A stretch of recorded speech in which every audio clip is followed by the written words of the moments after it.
अस्सलाम वालेकुम student. Last class में आप लोगों को चैप्टर नंबर 7 जो है उसमें मोलैरिटी से रिलेटेड न्यूमेरिकल्स करवाए थे और अभी इस जो है लेक्चर में आपको मोलैरिटी से रिलेटेड न्यूमेरिकल करवाएंगे।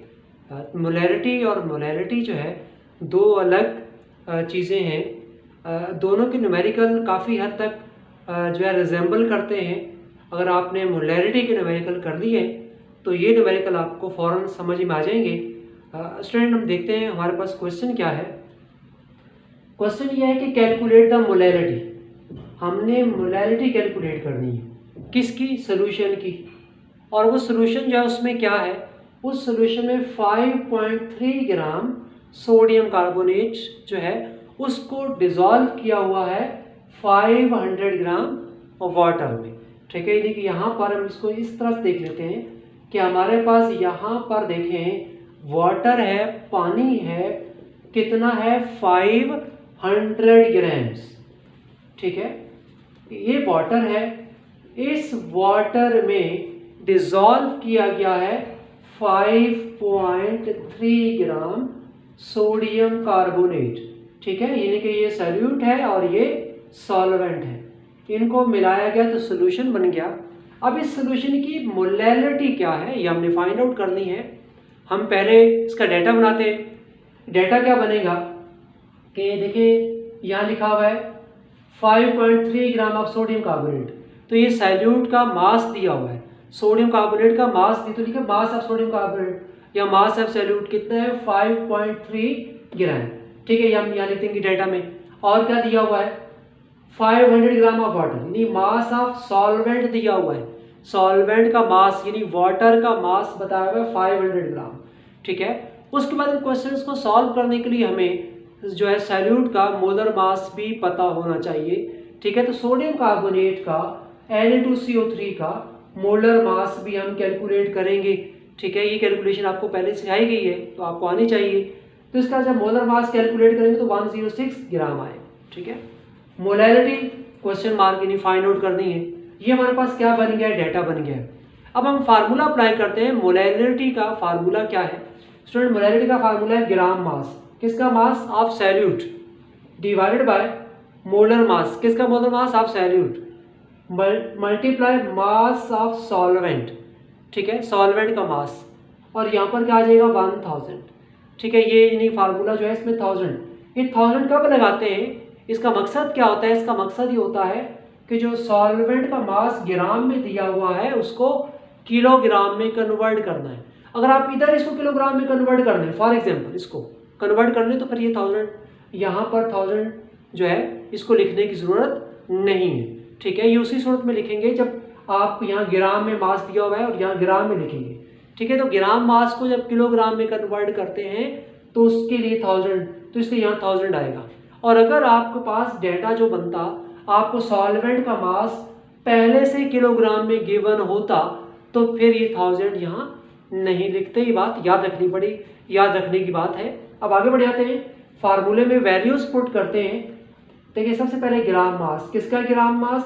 ऑफ सॉल्यूट कितना है 5.3। ठीक है, मल्टीप्लाई विद क्या आ जाएगा 1000 divided by molar mass of solute कितना है ये 106, और मास ऑफ सॉल्वेंट कितना है 500 ग्राम। ठीक है, अब इनको मल्टीप्लाई करते हैं तो क्या आएगा 5300, इसको मल्टीप्लाई करें क्या आएगा 53,000। ठीक है, अब आप क्या करें, इनको आपस में डिवाइड करते हैं तो आंसर क्या आ जाएगा 0.1। ठीक है, तो इस तरह से हम क्या करते हैं 0.1, ये हमने क्या फाइंड आउट कर दिया, इसकी मोलैरिटी फाइंड आउट कर ली है। ठीक है, और जो मोलैरिटी और मोलैरिटी है उसके साथ एक जैसे हमने यहाँ एम लिखा है, इससे पहले मोलैरिटी थी उसमें भी हमने एम लिखा था। फर्क क्या है कि वो मोलैरिटी जो है वो कैपिटल एम है और मोलैरिटी के लिए जो है हम स्मॉल एम को यूज़ करते हैं, बात याद रखिएगा। अच्छा खैर, हमने ये मोलैरिटी फाइंड कर ली, तरीक़ेकार है मोलैरिटी फाइंड करने का। अब हम आगे बढ़े तो एक और सवाल है जो कि मोल फ्रैक्शन का क्वेश्चन है, अब आप उसको समझेंगे कि मोल फ्रैक्शन। यहाँ पर हमें क्या बताया हुआ है, यहाँ भी एक सोल्यूशन की बात की जा रही है। ठीक है, वो सोल्यूशन किस तरह बना हुआ है हम देख लेते हैं। ये सवाल के अंदर लिखा हुआ है, क्या लिखा हुआ है, एक सोल्यूशन बनाया गया है। ये सोल्यूशन क्या है कि इसमें 3 मोल्स वाटर है हमारे पास, कितना 3 मोल। इसके अंदर अल्कोहल 1 मोल, C2H5OH अल्कोहल 1 मोल इसके अंदर मिला दिया गया है, ठीक है। 1 मोल अल्कोहल 3 मोल वाटर के अंदर मिक्स कर दिया गया, सोल्यूशन बनाया गया है। अब इस सोल्यूशन में जो है आपने क्या बताना है, मोल फ्रैक्शन। किसका mole fraction? Mole fraction of water और मोल फ्रैक्शन ऑफ अल्कोहल, ये हमने बताना है। हम इस क्वेश्चन का पहले डाटा बनाते हैं। डाटा कैसे बनेगा? वैसे मोल ऑफ अल्कोहल देखें दिए हुए में, कहाँ दिए हुए, लिखे हुए इथाइल अल्कोहल के मोल 1 मोल। मोल्स एन का मतलब है मोल, एन जो है मोल को एन से लिखते हैं, इसका सिंबल है। तो मोल ऑफ इथाइल अल्कोहल 1 मोल है, और फिर 3 मोल्स किसके? वाटर के। मोल्स ऑफ वाटर कितने हैं? 3 मोल्स हैं। अब हम क्या करते हैं, मोल फ्रैक्शन को हम एक्स से लिखते हैं, मोल फ्रैक्शन। इथाइल अल्कोहल का हमने क्या करना है, फाइंड आउट करना है। इसी तरह से वाटर का मोल फ्रैक्शन भी हमने फाइंड आउट करना है, तो यहाँ पर क्वेश्चन मार्क लगा देंगे। अब सोल्यूशन पर आते हैं, तो सोल्यूशन जब करते हैं तो उसमें फार्मूला हमारे पास मोल फ्रैक्शन, किसी भी सोल्यूशन के अंदर जो एक कंपोनेंट है, जब उसका आप मोल फ्रैक्शन मालूम करना चाहते हैं, जैसे आपने इथाइल अल्कोहल का मोल फ्रैक्शन मालूम करना है, तो किस तरह मालूम करेंगे? मोल फ्रैक्शन ऑफ जो है ethyl alcohol divided by total mole, in solution के जितने भी सोल्यूशन के कंपोनेंट हैं उन सब के टोटल मोल। तो यहाँ सोल्यूशन में 2 कंपोनेंट हैं, एक वाटर है, दूसरा इथाइल अल्कोहल है। हम दोनों के टोटल मोल, हम टोटल मोल यहाँ कैलकुलेट कर चुके हैं, ठीक है। तो हम पहले मोल फ्रैक्शन किसका निकाल रहे हैं? इथाइल अल्कोहल का। तो इथाइल अल्कोहल जो है इसमें क्या आएगा, मोल्स, किसके मोल्स आ जाएंगे? Moles of ethyl alcohol divided by total mole. तो इथाइल अल्कोहल हमारे पास कितने मोल है? इथाइल अल्कोहल 1 मोल है, टोटल मोल कितने? 4। तो मोल फ्रैक्शन कितना आ जाएगा? 0.25, ठीक है। हमने मोल फ्रैक्शन कैलकुलेट कर दिया। किसका मोल फ्रैक्शन कैलकुलेट कर दिया? इथाइल अल्कोहल का। इसी तरह से हमें कैलकुलेट करना है मोल फ्रैक्शन किसका? वाटर का।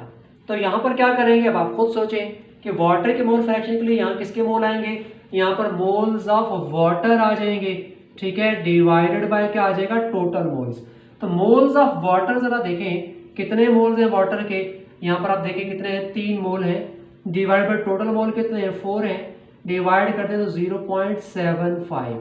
तो ये मोल्स ऑफ H2O, ठीक है, mole fraction, sorry mole fraction of. तो यहाँ पर आपने mole fraction of ethyl alcohol calculate कर दिया, यहाँ पर मोल फ्रैक्शन ऑफ आपने H2O, ठीक है, ये दोनों का मोल फ्रैक्शन कैलकुलेट कर दिया। एक बात और याद रखना, इसको हम चेक कर सकते हैं हमारा आंसर ठीक है या नहीं। कैसे चेक कर सकते हैं? कि आपने जितने भी मोल फ्रैक्शन कैलकुलेट किए उनका सम ले लें, उनको ऐड करें। जब उनको ऐड करते हैं तो आंसर क्या आना चाहिए? 1 आना चाहिए, ठीक है। जो किसी भी सोल्यूशन में जो कंपोनेंट का मोल फ्रैक्शन निकालते हैं उसका सम 1 आता है। तो यहाँ पर मोल फ्रैक्शन जो है का सम क्या आएगा? 1, और 1 आ रहा है उसका मतलब हमने ठीक कैलकुलेशन की। तो स्टूडेंट ये तरीकेकार है, बाकी आप उसकी प्रैक्टिस करेंगे तो आपको समझ में आ जाएंगे।